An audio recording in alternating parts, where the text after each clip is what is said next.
வந்து கோவில்ல தான் மேரேஜ் பண்றாங்க. வெட்டிங் வந்து கோவில்ல பண்றோம்ட்டாங்க. ஆனா அவங்க பட்ஜெட் வந்து எனக்கு வந்து 10,000 தான் நான் பண்ணிக்கிறேன்.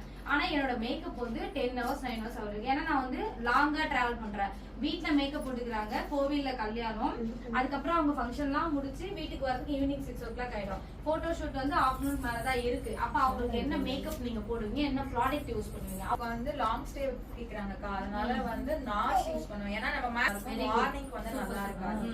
நார்ஸ் யூஸ் பண்ணலாம், இல்லன்னா அவங்களுக்கு டர்மா யூஸ் பண்ணி கரெக்டா வந்து கொண்டு வந்துடலாம். சூப்பர். 9 hours நம்ம இருக்கணும். நம்ம சொன்னது வாட்டர் ப்ரூஃப்ல நார்ஸ் யூஸ் பண்ணிக்கலாம். ஓகேவா? அண்ட் தென் அதே சேம் டைம் வந்து அவங்க ஸ்கின் டோனுக்கு மேட்ச் ஆகுற மாதிரி நம்ம செட் பண்ணிருக்கோம். ஓகேவா?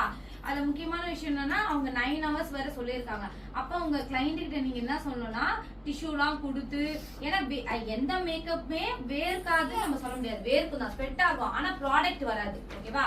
ஸ்வெட் ஆனா வேர்த்தது மட்டும் டிஷ்யூல வரும், ப்ராடக்ட் வராது. ஆனா அதை நீங்க எக்ஸ்பிளைன் பண்ணணும். சில பேருக்கு வந்து தெரியாது மேக்கப் எப்படி மெயின்டைன் பண்ணணும். தொடச்சிட்டு எடுத்துட்டாங்க கட்சி. அப்ப நீங்க வந்து இந்த மாதிரி வெளியில ஃபங்க்ஷன் அப்படின்னாலே ஃபர்ஸ்ட் டிஷ்யூ தான் கையில கொடுக்கணும். டிஷ்யூவை கொடுத்து இப்படி ஒத்தி எடுங்கம்மா, இப்படி தொடச்சிடாதீங்க. பக்கத்துல யாராவது இருந்தாலுமே இப்படி டச் பண்ணி எடுங்க, மத்தபடி தொடச்சு மட்டும் எடுத்துடாதீங்கன்னு சொன்னேன். ஏன்னா நம்ம